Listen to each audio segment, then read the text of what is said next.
tu vas? Aujourd'hui, on va lire un extrait du traité qui est intitulé Même dans les crises. Même dans les crises. Janvier 2020. La première heure a sonné. Ce ne sera pas une année comme les autres. De tous côtés, nous exerçons la pression pour voir nos projets être plus extraordinaires que jamais auparavant. Mais Dieu n'est pas sous pression. Il peut utiliser toutes les circonstances pour accomplir ses desseins. Une crise a commencé à sévir dans une partie du monde dans l'empire du soleil levant. Le monde regarde, consterné, espérant que cette épidémie ne deviendra pas une pandémie. Mais bientôt, COVID-19 aura atteint les autres recoins du monde et une crise va commencer. Devant ce virus, toutes les forteresses de nos systèmes étatiques sont mises à terre et nous mènent une guerre invisible.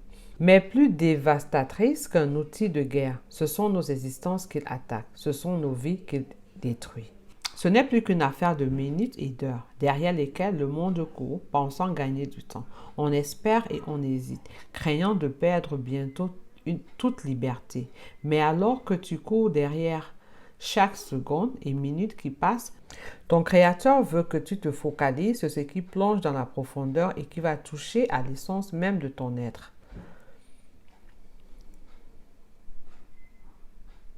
Notre Dieu, dans son immense bonté, n'a jamais abandonné personne qui, dans la détresse, s'est tourné à lui du fond de son cœur. Tu n'as pas besoin d'être fier. Tu n'as pas besoin de vouloir garder la tête haute. Ton Dieu qui t'a créé t'aime et est prêt à te recevoir et te pardonner sans te condamner, mais à une seule condition, que tu sois véritablement sincère. Il attend les bras ouverts comme ce père qui attend son fils prodige. Mais tu dois revenir à lui avec un cœur contrit et brisé pour tous tes mensonges, tes vols, tes avortements, tes faussetés, tes hypocrisies, tes jalousies, ton égoïsme, tes adultères et tout ce qui va à l'encontre de la volonté de Dieu. Tu dois venir à lui avec un cœur qui voudrait bien réparer, mais sait qu'il est à lui-même incapable de le faire. Es-tu dans la détresse? As-tu peur de voir ton existence s'écrouler? As-tu peur même de mourir? As-tu peur de confronter ce qui pourrait t'attendre dans l'au-delà? Non seulement à toi, mais à ceux qui te sont chers.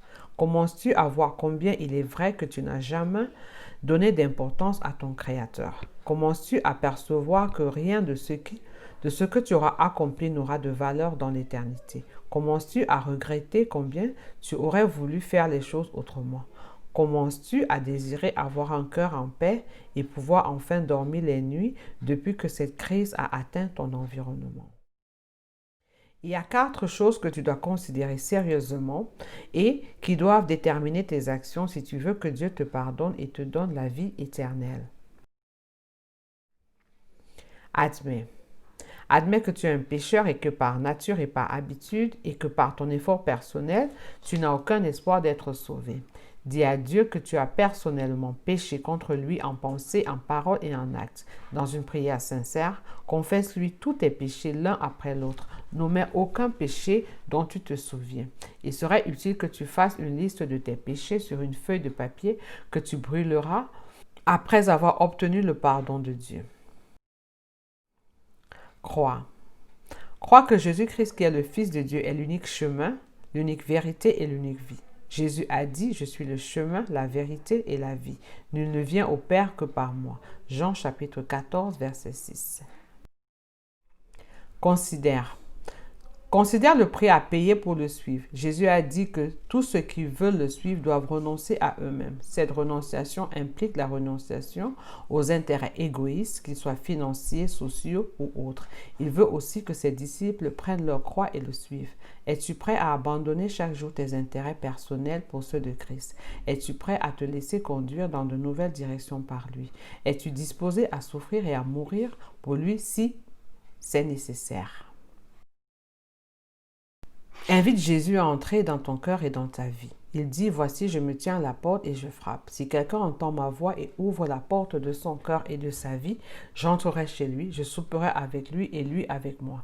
Apocalypse, chapitre 3, verset 20. Ne voudrais-tu pas faire une prière comme la suivante ou bien une autre selon l'inspiration du Saint-Esprit? Seigneur Jésus, je suis un pécheur misérable et perdu. J'ai péché en pensée, en parole et en action. Pardonne-moi tous mes péchés et purifie-moi. Reçois-moi, ô Sauveur, et fais de moi un enfant de Dieu. Viens dans mon cœur maintenant même et donne-moi la vie éternelle. Je te suivrai à n'importe quel prix, comptant sur ton Saint-Esprit pour me donner la force dont j'ai besoin. Amen. Si tu as fait cette prière sincèrement, alors Jésus t'a pardonné et a fait de toi à l'instant même un enfant de Dieu. Il a effacé et oublié tous tes péchés et tu es devant lui maintenant comme si tu n'avais jamais péché. Hébreux chapitre 10, versets 16 à 17. Le passé a disparu. 2 Corinthiens chapitre 5, verset 17, tu es sauvé. Romains chapitre 10, verset 9 à 10. Réjouis-toi de ta nouvelle vie, réjouis-toi de ta nouvelle situation devant Dieu, réjouis-toi de ta nouvelle place devant Dieu et parle-en à tes amis, parle-en à ton entourage, dis-leur que tu es devenu un enfant de Dieu, dis-leur que tu as donné ta vie à Jésus, dis-leur que tu as reçu le Seigneur Jésus dans ton cœur comme Seigneur et Sauveur. Et surtout, s'il te plaît, écris-nous pour que nous puissions t'aider dans ta nouvelle vie. Il y a tellement de choses que tu devras apprendre sur ton Créateur. Et pourquoi pas nous prierons ensemble si possible. Et ta lettre, ton message sera confidentiel. Que Dieu te bénisse abondamment. Et surtout, n'oublie pas de cliquer sur le lien ci-dessus où tu pourras lire le traité dans sa totalité. Parce que là, je n'ai lu qu'un extrait de ce traité. Que Dieu te bénisse abondamment. Passe une bonne journée.